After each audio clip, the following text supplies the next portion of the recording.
اعوذ باللہ من الشیطان الرجیم بسم اللہ الرحمن الرحیم رب اشرح لی صدری ویسر لی امری واحلل عقدۃ من لسانی یفقہوا قولی۔ سورہ القلم، اس سورہ کا نام سورہ نون بھی ہے اور سورہ القلم بھی۔ یہ قرآن پاک کی 68 نمبر سورہ ہے، مکی سورت ہے اور اس میں 52 آیات ہیں۔ اس سورہ میں 3 باتوں پہ ایمفیسائز کیا گیا ہے۔ پہلا، رسول اللہ صلی اللہ علیہ وسلم کے مخالفین کے اعتراضات کے جوابات، پھر ان کو متنبہ کیا جا رہا ہے کہ ابھی بھی وقت ہے، سنبھل جاؤ، پھر رسول اللہ صلی اللہ علیہ وسلم کو صبر کی تلقین کی جا رہی ہے۔ شروع کی 16 آیتوں میں رسول اللہ صلی اللہ علیہ وسلم سے مخاطب ہو کر کہا گیا ہے کہ کہنے تو ان کفار کو تم کو دیوانہ، تم تو نہایت اعلیٰ مقام کتاب پیش کر رہے ہو اور نہایت ہی اعلیٰ مقام اخلاق کے مرتبے پہ فائز ہو، اور بہت جلد یہ کفار خود دیکھ لیں گے کہ دیوانہ کون تھا، اس لیے ان کے ساتھ کسی بھی قسم کی مصالحت، کوئی کمپرومائز مت کرو۔ پھر آیت 17 سے 33 تک میں ایک باغ کی مثال دی گئی ہے۔ پھر آیت 34 سے 47 تک میں کفار مکہ کو رسول اللہ صلی اللہ علیہ وسلم کے ذریعے مخاطب کر کے کہا جا رہا ہے کہ سنبھل جاؤ، متنبہ کیا جا رہا ہے جو آخرت کو جھٹلاتے ہیں، قرآن کو جھٹلاتے ہیں اور رسول اللہ صلی اللہ علیہ وسلم کو جھٹلاتے ہیں۔ اور آخری آیتوں میں رسول اللہ صلی اللہ علیہ وسلم کو صبر کی تلقین کی گئی ہے۔ پہلی 2 آیتوں میں کہا جا رہا ہے نون، نون حرف مقاطعات میں سے ہے، قسم ہے قلم کی اور اس کی جسے وہ لکھتے ہیں۔ امام مجاہد نے قلم سے مراد ذکر اور قرآن لکھا ہے، اور بہت سے مفسرین نے قلم سے مراد تقدیر کا قلم لیا ہے، اور وہ سے مراد فرشتے جو اسے لکھ رہے ہوتے ہیں۔ آپ صلی اللہ علیہ وسلم اپنے رب کے فضل سے ہرگز مجنون، دیوانے نہیں ہیں۔ آیت 3 میں کہا جا رہا ہے کہ بلکہ حقیقت تو یہ ہے کہ اے نبی صلی اللہ علیہ وسلم، آپ کے لیے یقیناً ایسا اجر ہے جو کبھی ختم ہونے والا نہیں۔ چوتھی آیت میں کہا گیا ہے وَإِنَّكَ لَعَلَىٰ خُلُقٍ عَظِيمٍ، بے شک یقیناً آپ صلی اللہ علیہ وسلم عظیم الشان خلق پر قائم ہیں، نہایت ہی اعلیٰ اخلاق کے حامل ہیں۔ 5 اور 6 میں کہا جا رہا ہے چنانچہ جلد ہی آپ صلی اللہ علیہ وسلم بھی دیکھ لیں گے اور وہ کافر بھی دیکھ لیں گے کہ تم لوگوں میں سے کون مجنون، کون دیوانہ تھا، کون فتنے میں پڑا ہوا تھا۔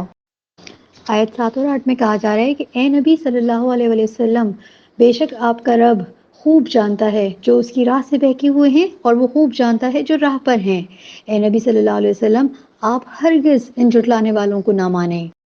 آیت 9 سے 15 تک میں کہا جا رہا ہے کہ وہ چاہتے ہیں کہ کاش آپ صلی اللہ علیہ وسلم نرمی اختیار کریں تو وہ بھی نرم پڑ جائیں گے، اور کسی بھی ایسے شخص کا کہنا مت مانیں جو بہت قسمیں کھانے والا ہے، بے وقت ہے، ذلیل شخص ہے، بہت تانے دینے والا، چغلی کرنے والا، بہت دوڑ دھوپ کرنے والا، بھلائی سے روکنے والا، حد سے بڑھنے والا، سخت گنہگار شخص ہے،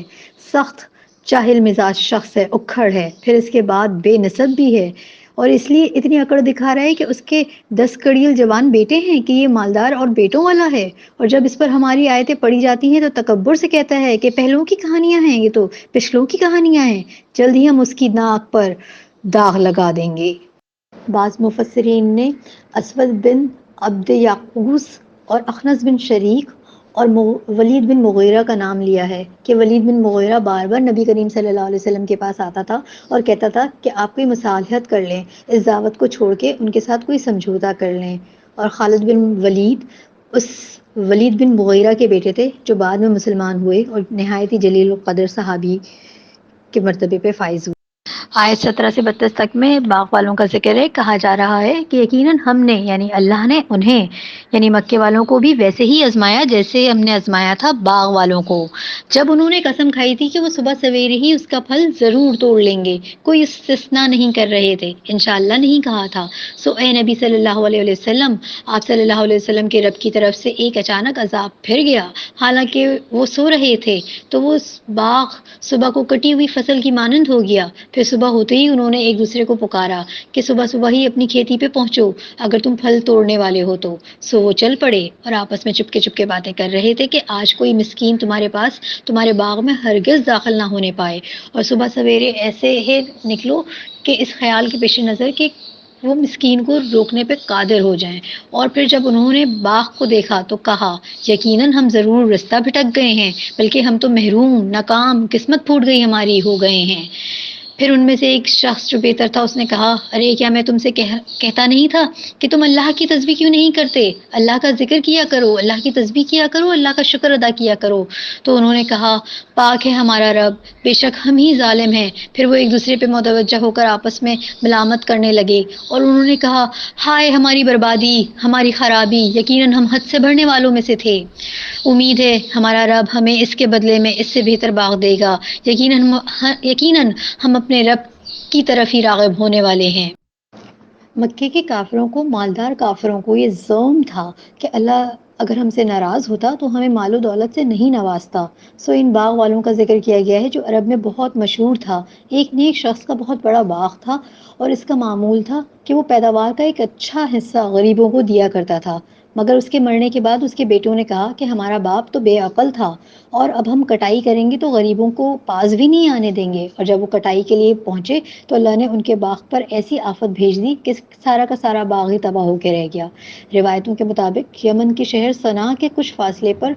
زروان نامی علاقے میں یہ واقعہ پیش آیا تھا۔ یہ اب بھی زروان کہلاتا ہے۔ وہاں چاروں طرف سرسبز پھیلے ہوئے درختوں کے درمیان کالے کالے پتھروں والا ویران علاقہ اس بات کے لیے ہی مشہور ہے۔ حضرت ابن عباس رضی اللہ عنہ کی روایتوں میں ہے کہ یہ انگور کا باغ تھا۔